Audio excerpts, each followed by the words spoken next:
Chapter 71. Boons granted to Kapila. Om Shri Ganeshaya Namaha. Prahlad asked Gritsamada, who was this Daitya Ganasura? How could he dare to confront a powerful and illustrious Muni like Kapila, whose luster was capable of annihilation?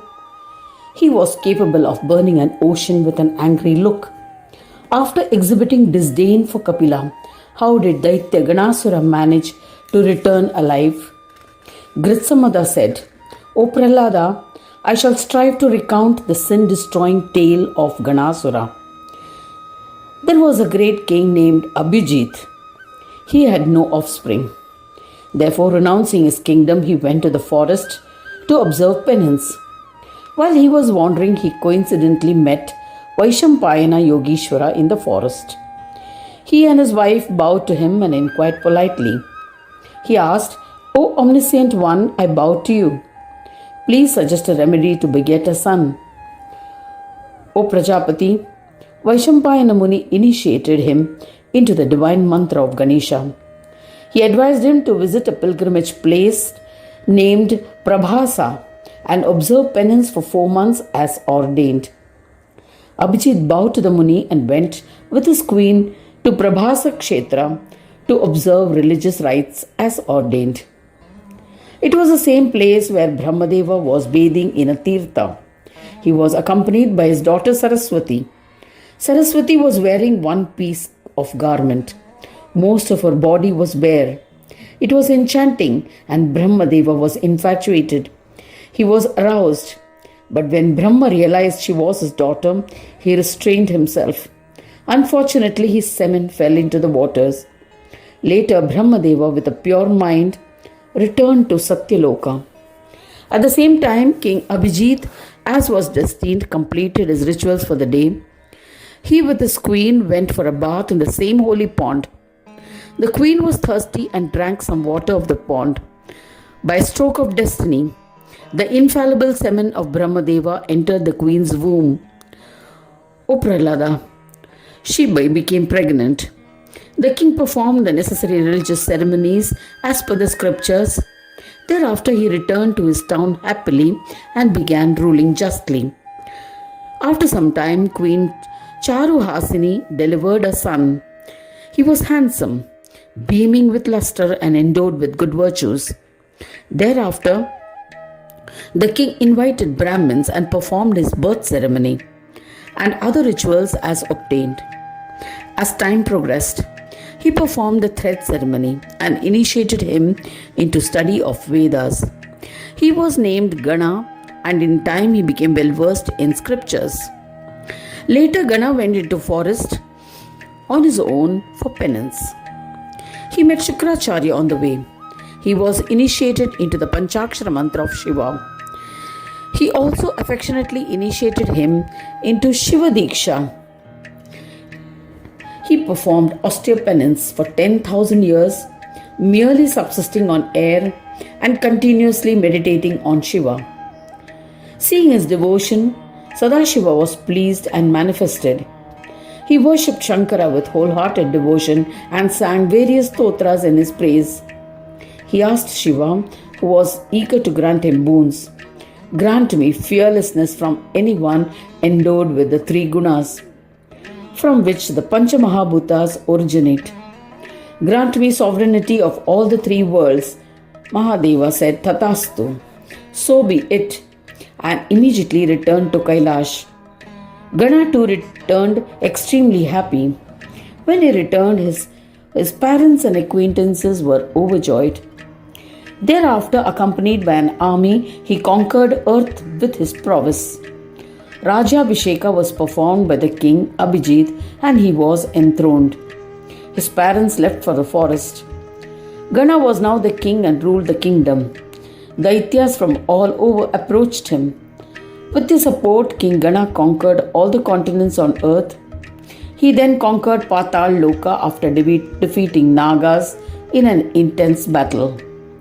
They then advanced to Swargaloka. He defeated Indra and other devas, including Brahmadeva. Vishnu and Shiva were also defeated by his prowess an immense army. They all agreed to pay taxes to the Daitya. He appointed an Asura as a representative to their court. Having made these arrangements, King Gana returned to his kingdom on earth. In this manner, he became the sovereign of the three worlds and brought everyone under his command. Thereafter, he grabbed Chintamani gem from Kapila. Kapila was an ardent devotee of Gananatha. He commenced rigorous penance in a forest. 1 year later, Ganesha manifested riding Moshaka with Siddhi and Buddhi.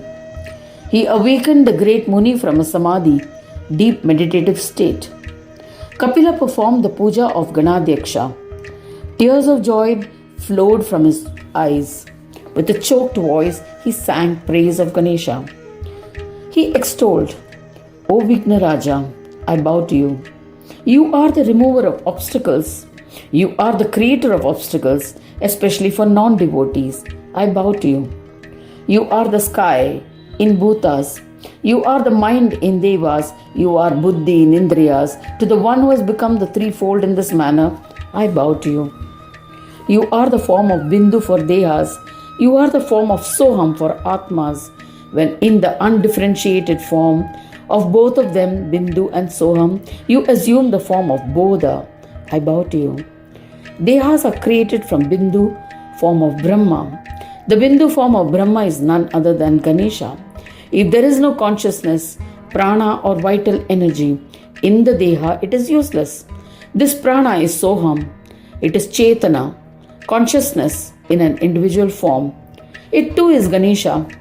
When the body and prana are united, one attains awareness. This awareness is Bodha, the knowledge. It is also Ganesha. You are the form of Sankhya for Videhas, the incorporeal everywhere. You are Nijatma for Sayoga forms. You are the fifth form of Brahma for the other four. Saura, Shakta, Vaishnava and Shaiva are the four Brahmas created from the fifth one, which is Ganesha. You are the form of Shakti for those with a name and form, Asat. You are Surya for Atmas, Sat. To Heramba I bow to you. You are the form of Vishnu for the bearers of Ananda. You are Shankara for the bearers of Neti. You are Ganapa for Sayoga of all. I bow to you. You are Karma for Karmas. You are Jnana Yoga for knowledgeable ones. You are the form of Sama for both who surrender to you. You are Sahaja form for the independent one, the Swadhina. O Ganadhyaksha, I bow to you. You are the undifferentiated Swan in the form of Swadhina and Sahaja forms. You are Ayoga for the forms devoid of Maya. You are the form of Yoga for different yogas. O Ganesha, I bow to you. To the bestower of Shanti Yoga, you who are endowed with Shanti Yoga, to the Lord of Devas, Devesha, how can I praise you? Hence, I only bow to you. Gananatha replied to his ardent and superior Muni and devotee and granted happiness. He said, this stotra composed by you has the power to bestow yoga, dharma, artha, kama and moksha to the reader and the listener. There is no doubt about it. I am overwhelmed by your devotion. I wish to grant you a boon. Ask for a boon, O son. You will become an unparalleled enlightener of knowledge of principles. The Muni solicited the Lord, O Vignesha, grant me extreme and unwavering devotion to you. Ganasura has forcibly extracted your ornament Chintamani from me. Kill him and recover the Chintamani. Whenever I remember you, please grant me your darshan. Grant me this boon, O Gananatha. I bow to you. Gritsamada continued the narration.